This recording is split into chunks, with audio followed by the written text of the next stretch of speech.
My husband said he'd work late, but I saw his car parked outside my sister's house.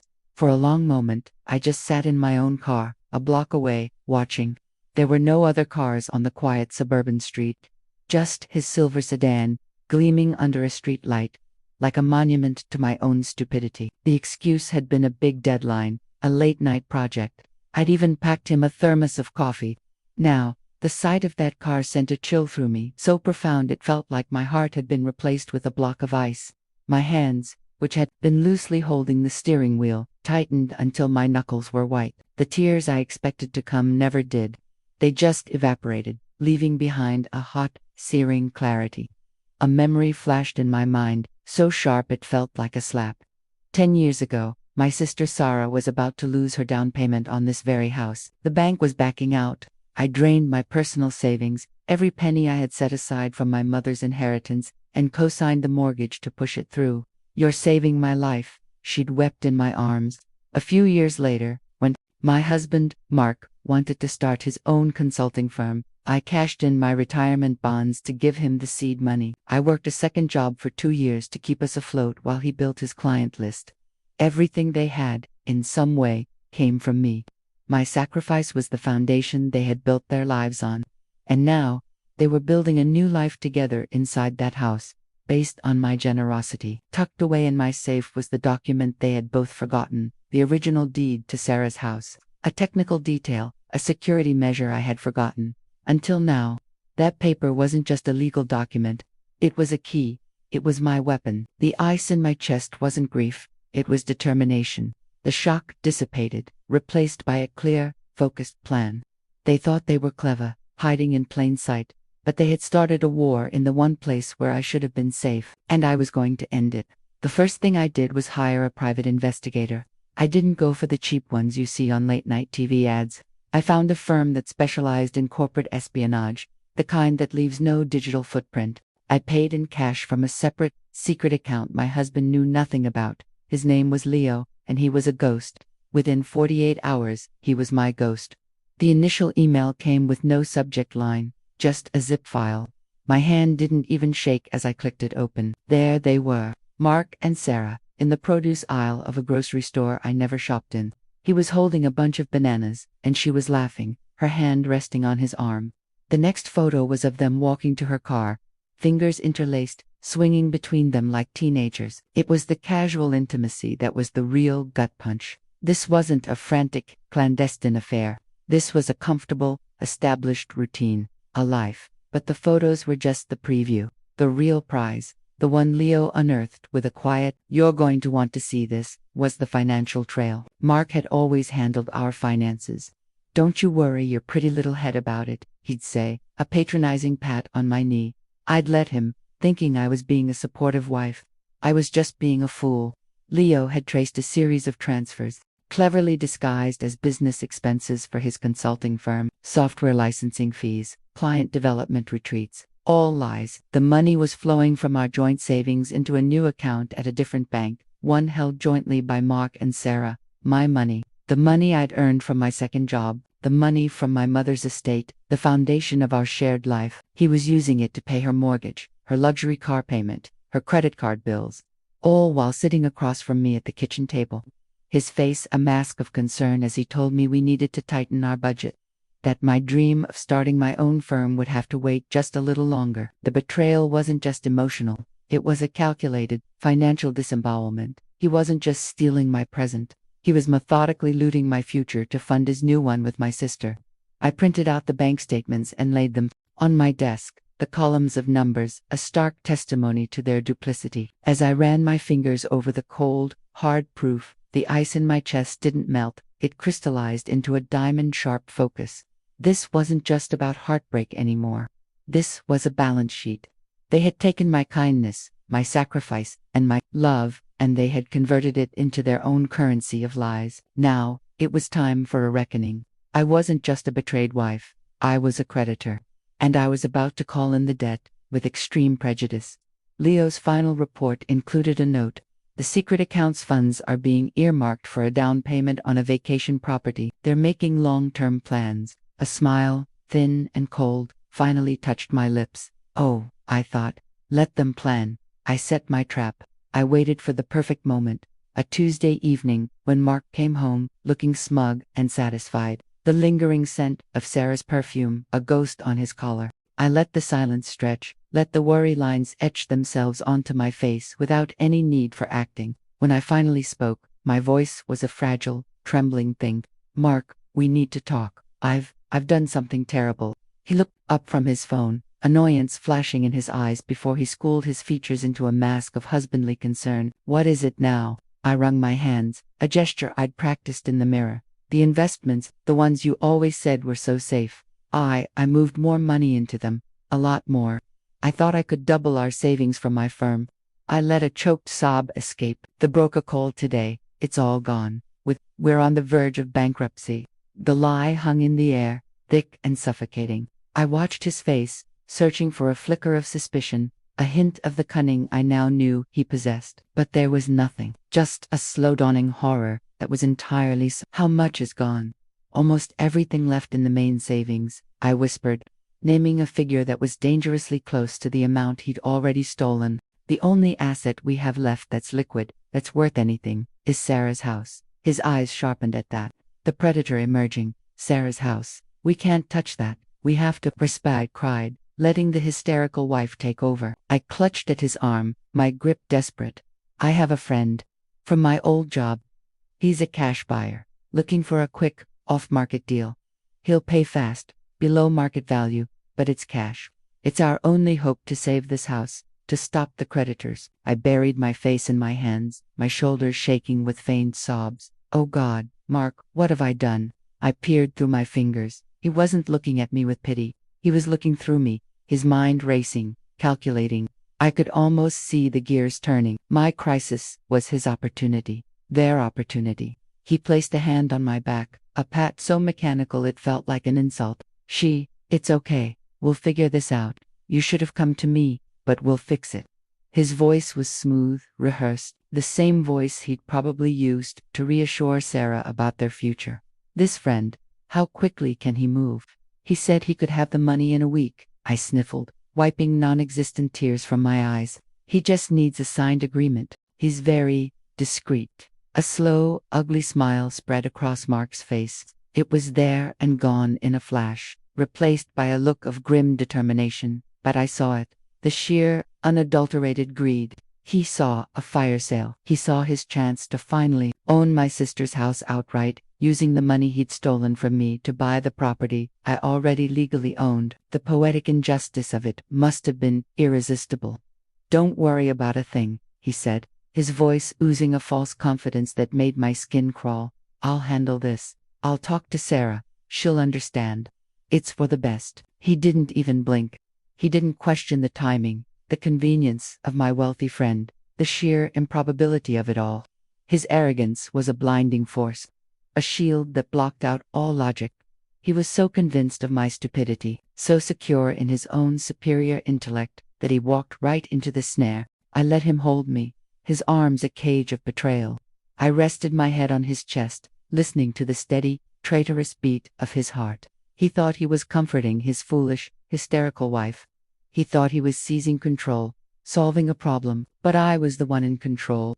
Every tear I didn't shed, every tremor I faked, was another brick in the wall I was building around them. He was on the phone with Sarah within the hour, his voice a low, excited murmur. I stood in the kitchen, listening to the fragments of his conversation. Opportunity of a lifetime. Get the house for a song. Her stupidity is our gain. I picked up a knife and slowly, deliberately, began slicing a tomato. The red juice bled onto the cutting board. The ice in my chest was so cold it burned. Let them plan. Let them scheme. Let them feel the thrill of their impending victory. The higher they climbed, the harder their fall would be. And I was going to enjoy every single second of the drop. Their arrogance proved to be their undoing. It was a thick, perfumed cloud they lived in, one that blinded them to the sharp edges of the trap I was laying. Mark and Sarah didn't just see my manufactured crisis as an opportunity. They salivated over it, viewing this golden ticket as handed to them by the one person they believed was too simple, too emotional, to see their grand design. The conversation happened in my living room, the same room where we'd celebrated Christmases and birthdays.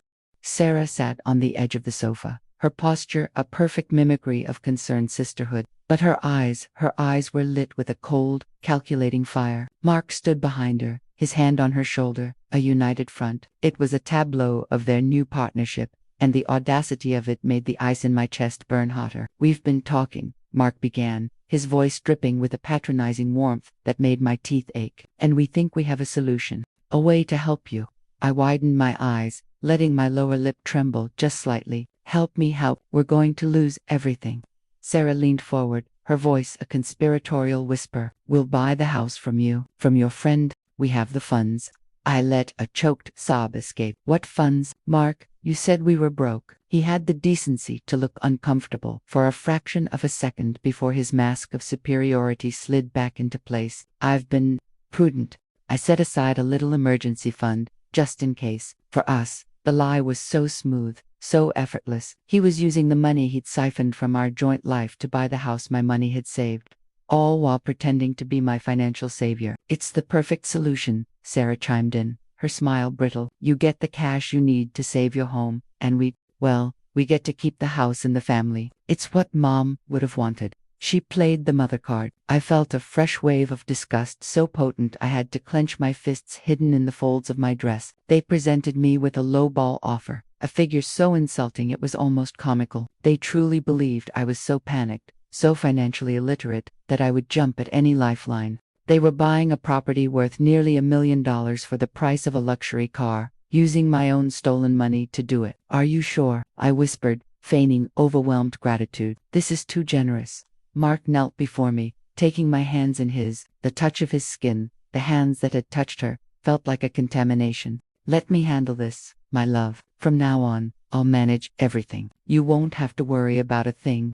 He was promising to take over the finances he had already plundered. The sheer, breathtaking gall of it was a work of art. I let a single, perfect tear trace a path down my cheek. It was the only tear I would ever shed for him, and it was a lie. "Okay," I breathed, my voice shaky with feigned relief. "Okay, if you think it's best."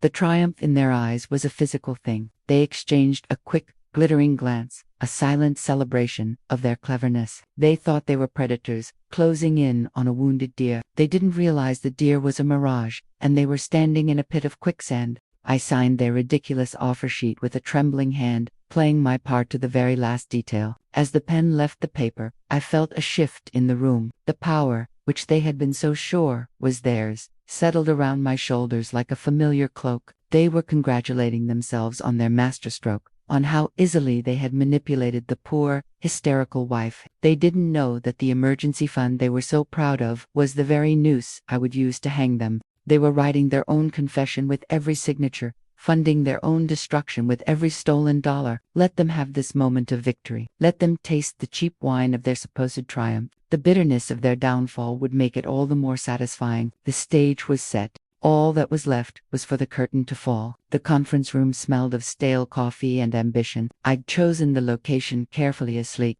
impersonal space in my lawyer's office building, all glass and chrome, a stage for their final act. Mark sat beside me, his knee bouncing with a nervous energy I knew was pure avarice. Across the table, Sarah couldn't stop smiling, a tiny, smug thing she tried to hide behind her hand. They thought they were the players. They didn't know they were the pieces. My lawyer, Mr. Evans, entered, playing his part to perfection. He was dressed not in his usual courtroom suit, but in a sharp, expensive-looking blazer, the uniform of a successful real estate investor. He introduced himself as Robert, a friend of mine looking for a quick, discreet investment. I watched Mark's eyes light up at the word discreet. He saw a fellow conspirator. "The market is volatile," Robert said, his voice a calm, confident drone. "But a cash deal like this, for a prime property, it's a rare opportunity. We can close in days." Sarah leaned forward, her voice dripping with false concern. "We just want to make sure our sister is taken care of. This financial crisis has been so hard on her." Our sister. The word was a dagger, twisted. I looked down at my hands, playing the part of the shamed, indebted wife. I let my lower lip tremble just slightly. Robert slid the purchase agreement across the polished table. It was a thick document. The trap was buried on page 7, in a dense block of legalese. Clause 14, B, the seller. being the sole and undisputed title holder of the property, as per the attached deed verification, hereby agrees to transfer ownership. And then, the masterstroke, Clause 22F, the purchaser agrees to provide full disclosure of the funding source for this transaction, including bank name, account number, and a statement of origin for the funds, to ensure compliance with financial regulations. Mark's pen was already in his hand. "Where do we sign?" he asked, his voice eager. Robert gestured to the flagged lines. "Just there, and there. An initial here, acknowledging the funding disclosure clause, standard anti-money laundering stuff. You understand?" They understood nothing. Their greed was a fog, clouding their vision. Sarah's pen scratched against the paper first, a swift, decisive stroke. Mark followed, his signature, a familiar scrawl that now signed his own ruin. They didn't even glance at each other. So confident were they in their shared victory. They initialed every page I had pre-marked, their hands moving with the frantic haste of thieves grabbing loot. As the last signature was set down, a profound silence fell. The air itself felt charged, waiting. I slowly lifted my head and met Robert's eyes. The shift was instantaneous. The friendly investor persona vanished, replaced by the cold, professional demeanor of a seasoned litigator. "Mark, Sarah," he said, his voice now devoid of all warmth. "My name is actually Michael Evans. I am Mrs. Eleanor Reed's attorney." He reached into his briefcase and placed 2 thick, formal envelopes on the table. "These are for you. You've just signed a document that not only confirms my client's sole ownership of the property in question but also provides a direct, admitted paper trail linking the embezzled funds from your joint marital account to this attempted purchase." The color drained from Mark's face so completely he looked like a ghost. What is this?" Sarah's smile had frozen and then shattered. "Ellie, what is he talking about?" I stood up, the familiar cloak of power settling on my shoulders. I looked from my husband's horrified face to my sister's panicked one. "He's talking about evidence," I said, my voice calm and clear, a stark contrast to the trembling wreck I had pretended to be. "You just handed it to us. That's not a purchase agreement. It's your confession." I picked up my copy of the document, the paper feeling like vindication in my hands. "You used the money you stole from me to try and buy my house from me." I let out a soft, dry laugh. The arrogance is almost impressive. Mark stared at the unsigned eviction notice now lying before him, his mouth agape. Sarah began to cry, not quiet tears of regret, but loud, ugly sobs of thwarted entitlement. The sounds they made were not of heartbreak, but of a scheme collapsing in on itself. They had been so sure they were the smartest people in the room. They never saw the walls closing in until they were already trapped. The curtain was falling, and the audience was just me, and I was giving them a standing ovation. The moment the ink was dry, the air in the room turned to ice. Michael Evans, my friendly investor no more, reached into his briefcase with the cold precision of a surgeon. He placed 2 thick, formal envelopes on the polished table, the sound a gunshot in the silence. "This is a formal eviction notice for the property at 1243 Willow Lane," he stated, his voice flat and legal. "And this," he tapped the second envelope, "is a civil suit for the recovery of embezzled marital assets, to be filed concurrently with Mrs. Reed's petition for divorce."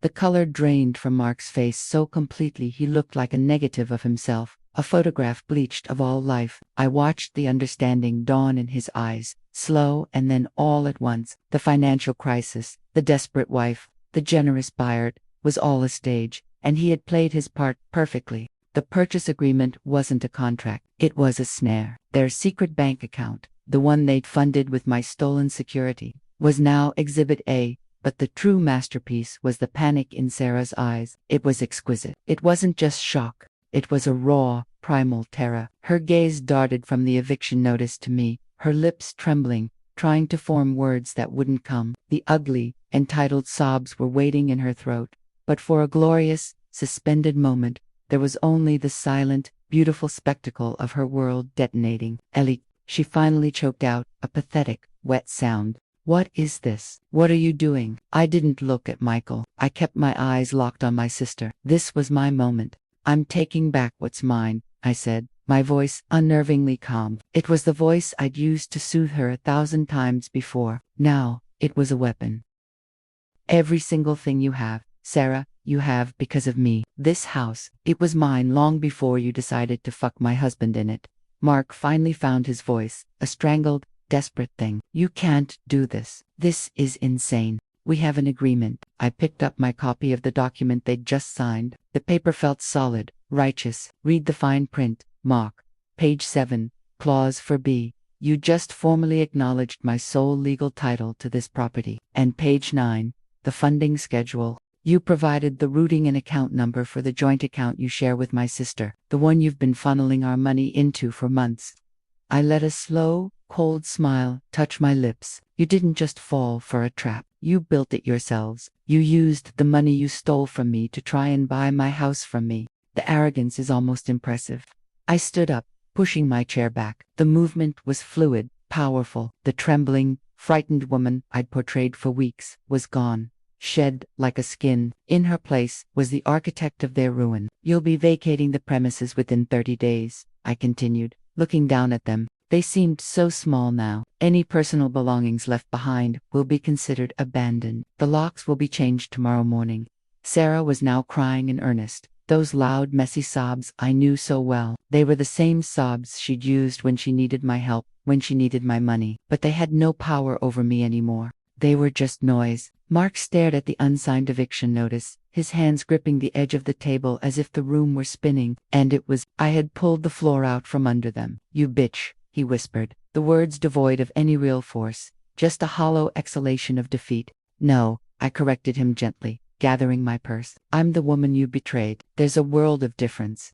I turned to leave, pausing at the door. I looked back at the two of them, frozen in the spotlight of their own disgrace. The curtain was falling on their little play, and the audience was just me. And I was giving them a standing ovation. The silence in my lawyer's office after the dinner table ambush was a living thing, thick and heavy with the dust of their demolished lives, but it was a fragile piece. Mark was a cornered animal, and a cornered animal is at its most dangerous when it has nothing left to lose. I knew he'd try something, some desperate, last-ditch legal maneuver to claw back a shred of dignity or a single dollar. What I didn't expect was the phone call that would turn my airtight case into an ironclad fortress. It was a Tuesday morning. The rain was sheeting down my kitchen window, blurring the world into gray smudges. My phone vibrated on the counter, an unknown number flashing on the screen. Normally, I'd let it go to voicemail, but a new, sharp instinct told me to answer. Hello. A hesitant, familiar voice came through the line. Eleanor. It's Robert. Robert Higgins. Robert. Our family's accountant for over 15 years. He'd done my taxes when I was a freelance graphic designer. He'd helped me structure the loan for Sarah's house. And he'd managed the books for Mark's consulting firm since day one. He was a quiet, meticulous man in his 60s, with kind eyes and a relentless dedication to numbers. The numbers, it turned out, had been trying to tell him something for a long time. Robert, I said, my guard instantly up. Was he calling, as Mark's employee, as a witness for the other side? I saw Mark yesterday, he began, his voice strained. He came by the office, demanding I recategorize some old business expenses. He was agitated, desperate. It's not the first time he's asked me to fudge the lines. But this time, it felt different. It felt criminal. I stayed silent, letting him find the words. I need to see you, Eleanor. There are things you need to know, things I should have brought to you months ago, but without proof. And he was my client. His voice trailed off, thick with a shame I could almost taste. We met in a sterile, anonymous coffee shop near the airport. He arrived before me, a leather satchel clutched to his chest like a shield. He looked older, the lines on his face deeper than I remembered. I'm so sorry, were his first words as I sat down. I've been feeling sick about this. When your lawyer's filings hit the news, I knew I couldn't stay silent any longer. He opened the satchel and slid a thick manila folder across the table. For the last 8 months, Mark has been having me file doctored expense reports, fictitious business trips, inflated client dinners, even a ghost employee on the payroll whose checks were routed to an account in the Caymans. He pointed a trembling finger at a series of highlighted transactions. I kept copies of everything, the original, legitimate receipts, and the falsified ones he forced me to file. I knew the discrepancies would eventually be found in an audit, but he kept promising it was temporary, a way to manage cash flow. I flipped through the pages. It was all there, a secret, parallel financial life, meticulously documented by the one man Mark thought he had under his thumb. Robert's fastidious nature, the very quality Mark had probably relied on to make the fraud look clean, was now his undoing. He tried to hide it from me, of course, Robert continued, his voice gaining a sliver of steel. But he's not as clever as he thinks. He forgot I reconcile every single statement. I found the offshore accounts 6 weeks ago. I confronted him. He laughed it off, said it was a strategic investment for our future. Robert met my eyes, his own filled with a quiet fury. I should have come to you then. I was a coward. But after what he did to you, after what they both did, I can't be complicit in this anymore. He slid a small, black thumb drive across the table. It's all on there. Spreadsheets, scanned documents, encrypted bank statements, everything. It's the ammunition you need to prove this wasn't just a messy divorce. It's criminal fraud. I closed my hand around the cool metal of the thumb drive. It felt heavier than any object had a right to be. This wasn't just evidence. It was vindication. It was a good man choosing to stand up after being forced to look away for too long. Thank you, Robert, I said, and the words were utterly inadequate. He gave a slow, sad nod. He didn't just betray you, Eleanor. He betrayed everyone who trusted him. He made me an unwilling accomplice to stealing from the woman who helped build his company. I won't let him do it anymore. Walking out of that coffee shop, the rain had stopped. The world was washed clean, sharp and clear. The cold determination that had formed the night I saw his car outside Sarah's house didn't fade. It transformed into something harder, more brilliant, and utterly unbreakable. Mark had thought the game was over after the dinner. He was wrong. The mountain of paper on my lawyer's mahogany desk was no longer just evidence. It was a tombstone. Robert's thumb drive had been the final nail, providing the encrypted pathways to every hidden account, every doctored expense report, every wire transfer Mark had ever thought was invisible. My lawyer, a stoic man named Mr. Sterling with the eyes of a hawk, had barely blinked as he'd sifted through the digital carnage. This is more than we could have hoped for, Eleanor, he said, his voice a low, steady rumble. This isn't just divorce. This is grand larceny. This is a RICO case if I've ever seen one. He slid the final draft of the divorce petition across the desk. I didn't just read it, I absorbed it. It was a thing of brutal, beautiful efficiency. It didn't ask for a settlement. It demanded full restitution for every stolen cent, with interest. It laid claim to 100% of our marital assets, the house, the cars, the investment portfolios he'd tried to drain. It specifically named his ownership stake in the consulting firm, the very business I had bled to build, and petitioned for its dissolution and the seizure of its assets to satisfy the debt. There was a line item for the $10,000 he'd spent on a diamond bracelet for Sarah, purchased 2 days after he'd told me we couldn't afford to fix the leak in our roof. I felt a profound calm settle over me, a stillness in the eye of the hurricane I was about to unleash. The storm wasn't just ready, it was inevitable. They'll be served simultaneously, Mr. Sterling stated. Mark at his office, Sarah at your house. We'll file the civil suit and the criminal complaint with the district attorney's office the same morning. There will be no warning. I signed the papers with a hand that did not shake. The scratch of the pen was the only sound, a definitive period at the end of their sentence. The morning of the serving, I sat in my car across the street from our home, a place that had become a museum of my own naivete. I watched Mark leave for work, his tie perfectly knotted, his briefcase swinging with a confidence that was about to be shattered. He didn't look like a man on the brink of ruin. He looked like a man who thought he'd gotten away with it. An hour later, a different car, somber and official, pulled up to the house. A process server, a woman with an impassive face, walked to the door and knocked. I saw the curtain twitch. Then the door opened to reveal Sarah, still in her robe, a mug of coffee in her hand. I was too far to see the exact moment her face fell, but I saw the way her entire body recoiled, the ceramic mug slipping from her grasp and shattering on the welcome mat I'd bought her for her birthday. The server handed her the thick envelope, said a few words, and turned away, her job complete. My phone started buzzing a minute later. Mark, I let it go to voicemail. He called again, and again. Then Sarah's number flashed on the screen, a frantic, panicked rhythm. I silenced the phone and placed it on the passenger seat. The show was just beginning, and I had the best seat in the house. I drove to Mark's office building downtown. I wanted to see this part. I parked where I could see the main entrance. It didn't take long.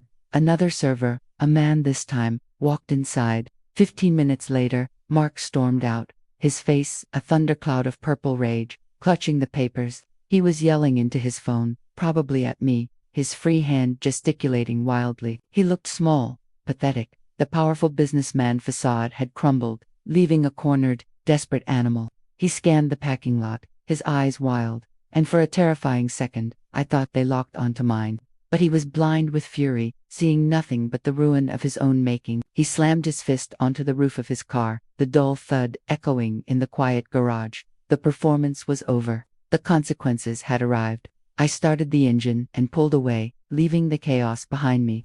The calm inside me was now a solid, unshakable thing. This wasn't about anger anymore. It was about balance. They had taken my peace, my trust, my love, and tried to take my money. I was just taking it all back. The legal victory would be swift and brutal. I knew that. But this, watching the first domino fall, seeing the shock and terror in their eyes from a distance, this was the first true taste of my peace. This was justice, and it was perfect. The air in my mother's dining room was thick with the scent of roasted chicken, and a lie I was about to shatter. I had insisted on this dinner, my voice a careful, wounded tremor over the phone. We need to talk things through as a family, I'd pleaded, and they'd all agreed, no doubt expecting me to beg for my marriage back. Mark sat across from me, oozing a patronizing concern. Sarah, to his right, couldn't quite meet my eyes, her smile a tight, nervous line.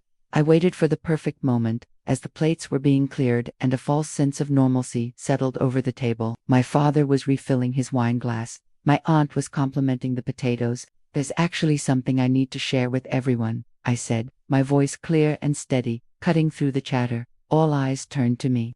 I saw Mark's jaw tighten, a flicker of warning in his gaze. Sarah froze, a fork halfway to her mouth. I stood, reaching for the elegant leather portfolio I'd brought. It looked like it contained holiday photos. It didn't. Mark and Sarah have been working on a special project together, I began. My tone deceptively light. I opened the portfolio and handed a stack of copies to my father on my right.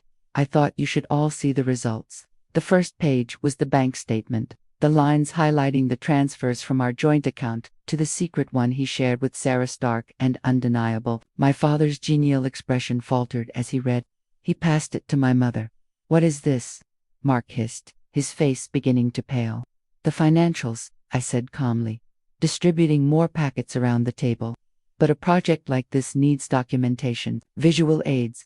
I laid the private investigator's photos down next. There they were, frozen in time, Mark and Sarah holding hands in the produce aisle, his arm around her waist as they loaded groceries into the trunk of her car. The car I was still making payments on. The room was utterly silent now, a vacuum of disbelief.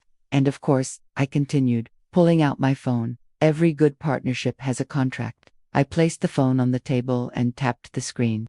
Their voices, smug and condescending, filled the dead air. "She actually bought it." Sarah's laugh tinkled, brittle and cruel. The bankruptcy story. "I told you she was gullible." She's always been naive. Mark's voice replied, a familiar, affectionate tone he used to reserve only for me. It's what made this so easy. We get the house, we're finally rid of her debt, and we start our life together. Clean. A strangled gasp ripped from my mother's throat. Her hand flew to her mouth, her eyes wide with horror, first at me, then at Sarah. "My God," she whispered. The silence that followed was heavier than any sound, a physical weight pressing down on everyone. Mark looked like a trapped animal, his eyes darting from one stunned family member to another. Sarah had shrunk in her chair, her face a ghostly mask of shame, tears starting to stream down her cheeks. The performance was over. The truth was here, naked and ugly in the warm, familiar light of my mother's chandelier. I didn't shout, I didn't cry. I simply stood there, my hands resting on the back of my chair, and met every single pair of eyes. My uncle, a stoic man, looked at Mark with pure disgust. My aunt was openly weeping. The foundation of their lives, the respect of the family they claimed to cherish, crumbled to dust right in front of them. "You did this to us," Mark finally snarled, his voice low and venomous, his finger pointing at me. "You planned this ambush." I didn't flinch. "No, Mark, I just handed out the invitations to the party you started." I looked at Sarah. "You built your future on my back, using my money, my trust. I'm just reclaiming the land." The public shaming was absolute. It wasn't just about the affair anymore. It was the calculated greed, the theft, the laughter at my expense. I saw the moment the last shred of sympathy for them died in my father's eyes.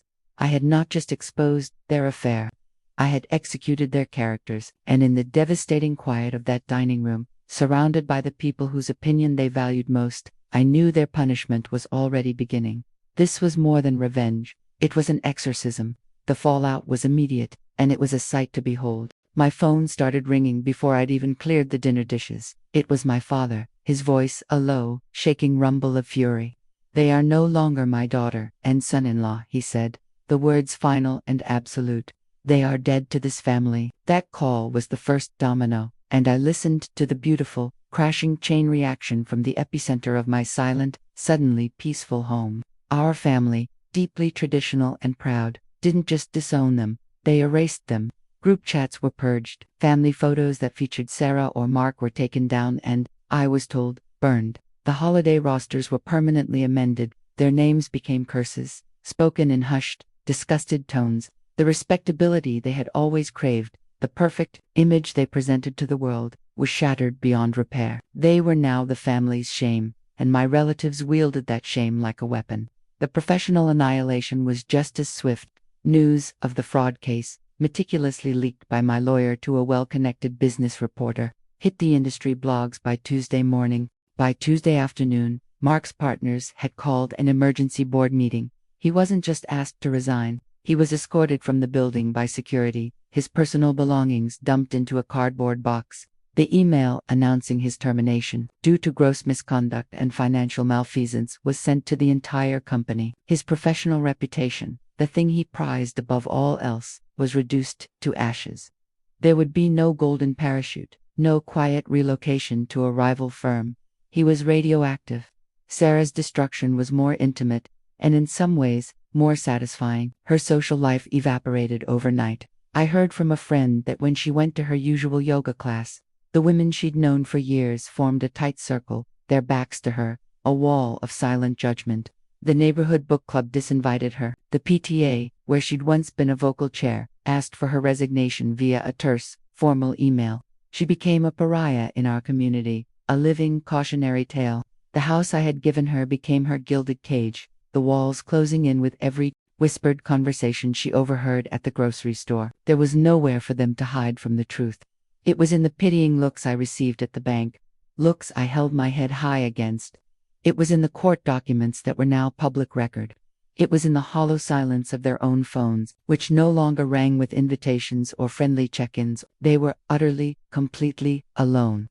I allowed myself one small, private celebration. I drove past Sarah's house. My house hand saw Mark's car in the driveway. He was living there now, having moved out of our marital home the day after the dinner. Two damaged, desperate people trapped together in a prison of their own making. I rolled down my window, the cool night air washing over me. I could feel the tension of the last few months, the careful planning, the held-breath anticipation, finally begin to dissolve. This wasn't just about winning. This was about restoration.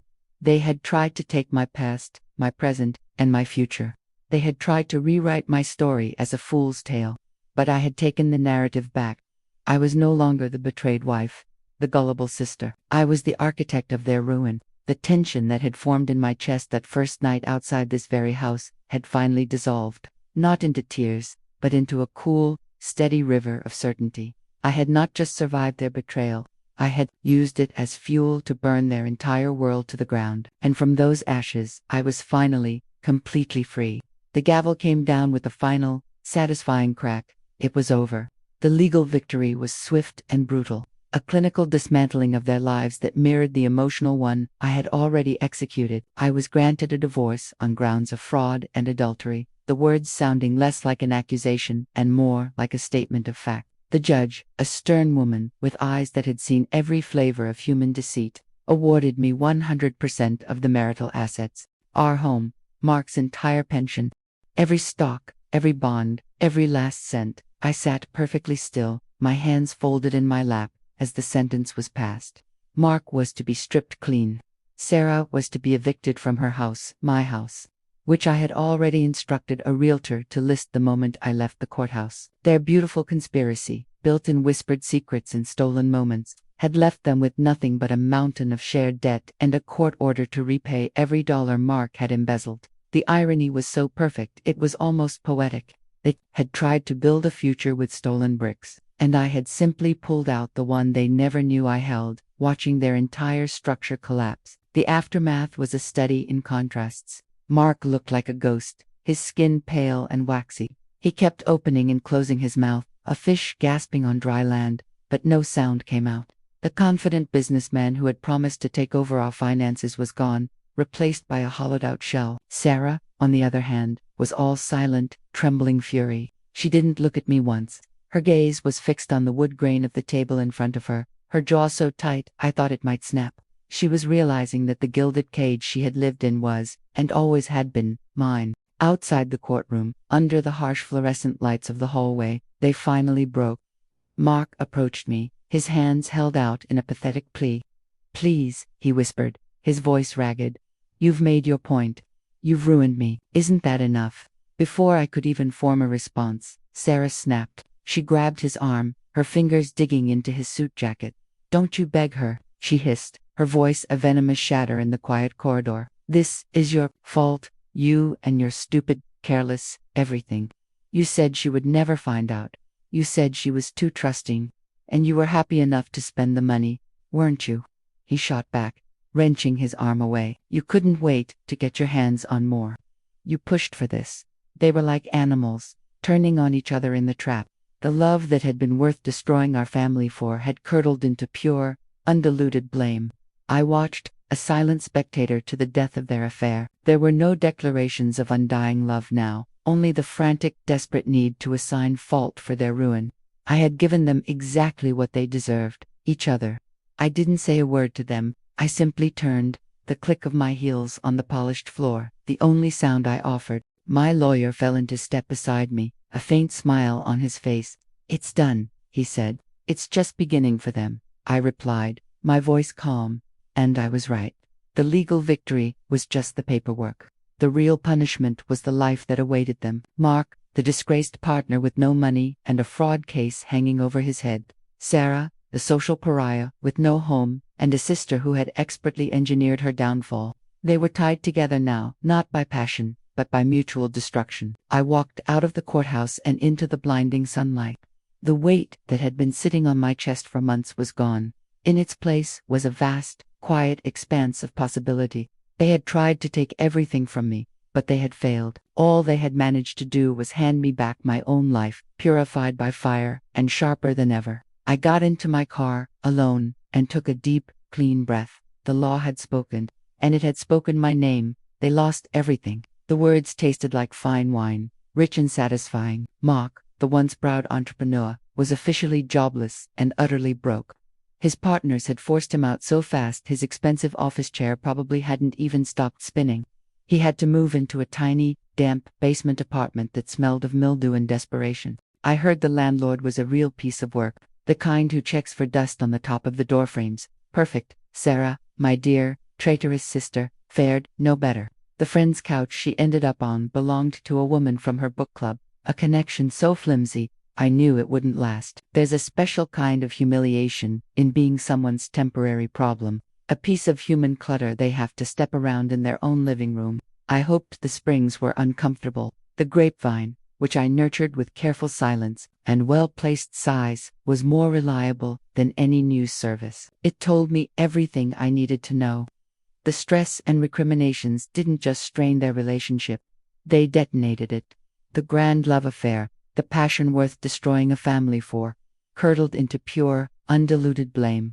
It was a beautiful, predictable collapse. They turned on each other like rabid dogs in a pit, each clawing for the high ground in their spectacular fall from grace.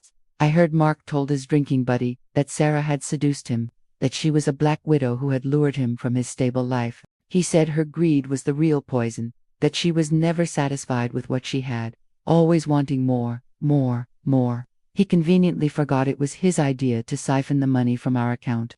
He forgot the way he'd laughed with her about my naivete. Sarah, in turn, wept to her dwindling circle of acquaintances that Mark had manipulated her. She painted herself as the vulnerable little sister, swayed by the older, powerful brother-in-law who promised her the world. She said he assured her I was cold, that our marriage was a business arrangement, and that he was just waiting for the right time to leave. She claimed he pressured her into the financial scheme that she was in over her head. She forgot the triumphant glint in her eyes in those photos, holding his hand in the grocery store aisle, playing house with my life. Their shared ruin became a prison, and they had only each other to punish. The money was gone. The future was a dead end. All they had left was the exhausting full-time job of hating one another. I imagined their conversations not whispers of love, but sharp, hissed accusations in that bleak basement apartment or over a cheap bottle of wine on that lumpy couch. Asterisk, you should have been more careful. Asterisk, you should have known your own sister would have a backup plan. Asterisk, this was your fault. Asterisk, no, it was yours. Asterisk, there was no one else to blame. I had removed myself so completely from their narrative that I was no longer even a character in their tragedy. I was the playwright, and I had written them into a corner with no exit. Their conspiracy, which had once bound them in a secret, thrilling union, was now the chain that shackled them together in mutual disgust. I sold both houses. Our marital home held too many ghosts, and Sarah's house was a monument to my own past blindness. The money was substantial, a tangible representation of my freedom. I didn't just deposit it. I held the check, feeling its weight. This was the seed money for my new life, purified by the fire of their betrayal. I started the interior design firm I had always dreamed of, the one Mark had called a nice little hobby. I poured every ounce of my energy, every sharpened instinct, into building something that was mine alone. My first client was a powerful female CEO who appreciated my ruthless efficiency. I didn't flinch at the description. I embraced it. My piece was no longer the quiet, fragile thing it once was. It was a fortress, built on a foundation of my own strength and paid for with their downfall. They had tried to take everything from me, but in their reckless, arrogant greed, they had only managed to hand me back myself, and I was a much, much better version. The sold signs went up, and the money hit my account. It wasn't just a number on a screen. It was a weapon I had forged from the wreckage of my old life. And now I was going to use it to build my own empire. Mark had always called my passion for design a nice little hobby, something to keep me busy while he handled the real business. I let him believe that. It made his eventual fall so much farther. I rented a small, sun-drenched studio in a newly renovated building downtown. The first thing I did was have the locks installed. It was a symbolic act, a reclaiming of my territory. No one got in unless I allowed it. I bought a single, beautiful drafting table, a state-of-the-art computer, and a chair that felt like a throne. This was my war room now. My first client found me through a friend of a friend, Eleanor Vance, a self-made tech CEO who had dismantled a boys' club to build her own kingdom. She didn't want cozy or safe. She wanted a home that reflected her power. "I hear you're efficient," she said during our first meeting, her eyes sharp and assessing. "I hear you're ruthless." I held her gaze, a small, cold smile touching my lips. "I get the job done." I threw myself into her project. Every fabric swatch, every furniture line, every paint sample was chosen with a precision that felt like a continuation of my revenge. I wasn't just decorating a penthouse, I was building a fortress for a queen. I worked through the nights, the buzz of the city below my new soundtrack. The exhaustion was different now. It wasn't the soul-crushing fatigue of a broken heart. It was the satisfying ache of creation. When the project was finished, Eleanor stood in her new living room, a vast space of clean lines, sharp angles, and a stunning, blood-red accent wall. "It's perfect," she said, a rare, genuine smile on her face. "It's like you pulled my own spine out and built the structure of the room around it. It's strong, unapologetic." That recommendation was a spark in dry tinder. My phone started ringing with women like Eleanor. Women who were tired of being told to soften their edges. They didn't just want a designer. They wanted an architect for their new lives. I gave them spaces that were both sanctuaries and statements. A library with a hidden door for a lawyer who had just won a brutal case against her former firm. A minimalist kitchen with knives displayed like art for a chef who had bought out her toxic business partner. My piece was no longer a passive state. It was an active force. It was the quiet satisfaction of reviewing my company's profit margins at the end of a quarter. Numbers that were mine and mine alone. It was the weight of the new keys to my own, smaller, perfectly curated apartment. It was the ability to sleep through the night, not because I'd forgotten, but because I had nothing left to fear. One afternoon, I was sourcing materials at a high-end design market. I turned a corner, and there she was, Sarah. She was looking at a roll of discounted fabric, her fingers tracing a pattern she could no longer afford. She looked thin, faded. The vibrant, laughing sister I had saved all those years ago was a ghost. Our eyes met. A flicker of the old hatred ignited in her gaze, but it was quickly drowned by a profound, weary shame. She looked away first, her shoulders slumping. There were no words. There was nothing left to say. I didn't feel a surge of anger or a pang of pity. I felt nothing. And in that absolute, clean nothingness, I found my ultimate victory. She was a stranger, a footnote in the story I was now writing for myself. I continued down the aisle, my head high, my steps sure. The past was a house I had sold. The future was a blueprint I was drawing myself, one sharp, beautiful, unbreakable line at a time. A year to the day after the divorce was finalized, my phone buzzed with an unknown number. I almost didn't answer, but a cold, familiar instinct made me press the green button. The voice on the other end was a hollow echo of the man I'd once loved. "It's Mark.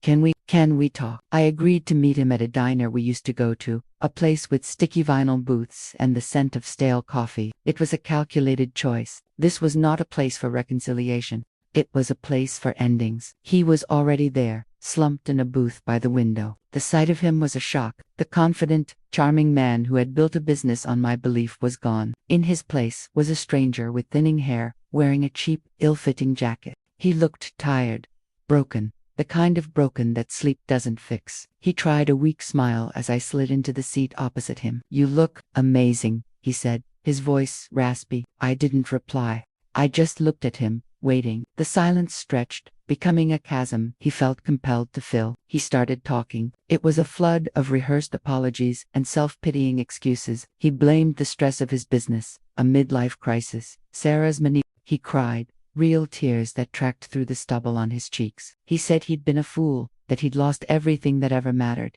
that he missed me. He begged for a second chance, a sliver of forgiveness, just a coffee, a conversation, anything to start over. I listened. I didn't interrupt. I didn't flinch. I let his words wash over me, and I felt nothing. No anger, no satisfaction, not even pity. It was like listening to a weather report for a country I no longer lived in. When he finally ran out of steam, his shoulders shaking with spent emotion, he looked at me, his eyes pleading for a response, for a sign that the woman he'd betrayed was still in there somewhere. I leaned forward slightly, my hands calm on the formica table. My voice was even, quiet, and utterly devoid of the drama he so clearly craved. "Mark," I said, "I don't hate you." A flicker of hope ignited in his wet eyes. It was the last spark he would ever get from me. "I simply don't think of you at all." The hope died. His face went slack with a confusion so profound it was almost comical. He had prepared for my rage, my tears, my bitterness. He was armed for a battle. He was not prepared for the void. He was not prepared to be irrelevant. I stood up, the motion smooth and final. I reached into my wallet, pulled out a crisp $10 bill, and placed it on the table, right next to his untouched, cooling coffee. "This should cover it," I said. I didn't look back as I walked away. I didn't need to. I could feel his stunned silence clinging to the air behind me, a pathetic little cloud of his own making. I pushed the diner door open and stepped out into the clean, bright afternoon. The sun was warm on my face. A breeze carried the scent of fresh bread from a bakery down the street. I took a deep, full breath, the kind I couldn't take for years in that suffocating marriage. I felt light, unburdened. The final loose thread had been snipped. Walking to my car, I thought of the blueprints waiting on my desk for a new client, a single mother who wanted to turn a cramped apartment into a palace for her and her daughter. That was real. That was my life. That was a foundation I had poured with my own two hands. Getting into the driver's seat, I caught my reflection in the rearview mirror. My eyes were clear. My expression was peaceful. The last ghost had been laid to rest, not with a shout, but with a quiet, financial transaction. $10 for a coffee he couldn't drink, a small price to pay for the confirmation of what I already knew. He was my past, and I had sold the past. I was building the future, one sharp, beautiful, unbreakable line at a time. I started the engine and drove away, leaving the echo of the man I'd once called my husband to fade completely into nothing. My business is thriving, and I've found a quiet, simple happiness that I cherish more than anything. It's a different kind of wealth, measured not in bank statements, but in the silence of my own thoughts.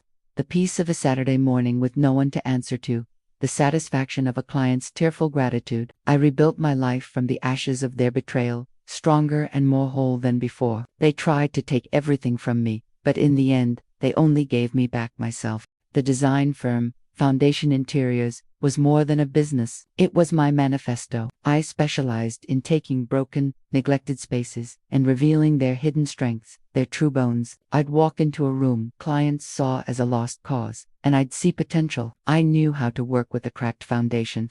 I had become an expert. One afternoon, while sourcing reclaimed wood for a feature wall, my phone buzzed. It was a text from a number I didn't recognize, but the area code was one I knew all too well. Sarah. The message was a wall of text, a rambling, desperate plea. She was sick, she claimed, something serious. The stress of the last year, the shame, it had manifested into a physical illness. The doctors were running tests. She had no one. She had no insurance. She was staying in a motel that rented by the week, and the walls were thin, and the people were loud. I read the message once, then deleted it. The block of ice that had formed in my chest that night outside her house had never truly melted. It had been reforged into a steady core of resolve that kept me from burning up in my own anger. Her words were meant to be a hook, to snag my sympathy and reel me back into their drama.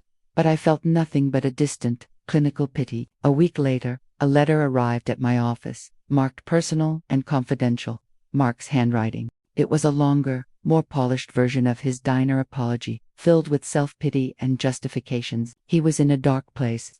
He'd been seeing a therapist who said he had a pattern of self-sabotage.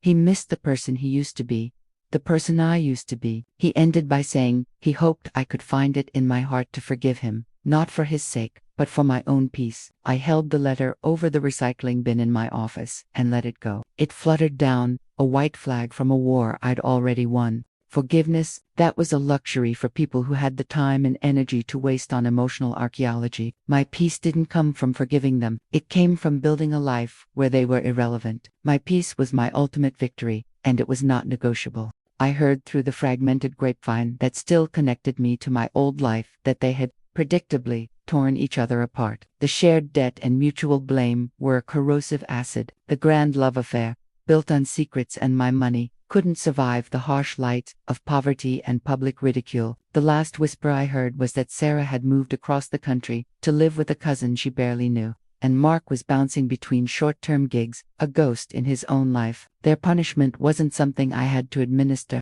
It was the natural, inevitable consequence of their own choices. I had just been the one to hold up the mirror. Now, as I look at the blueprints for my next project, a sun-drenched studio for a young artist, I feel the solidity of my own world. My name is on the deed to this building. My name is on the business license. My vision is the only one that matters here. So I'll ask you, the only jury whose opinion I ever really considered, was it cold-hearted revenge, or was it perfect justice? Did I go too far, or did I simply give them exactly what they had earned, dollar for dollar, betrayal for betrayal? Let me know what you would have done in the comments below. But I'll tell you, this I sleep just fine at night.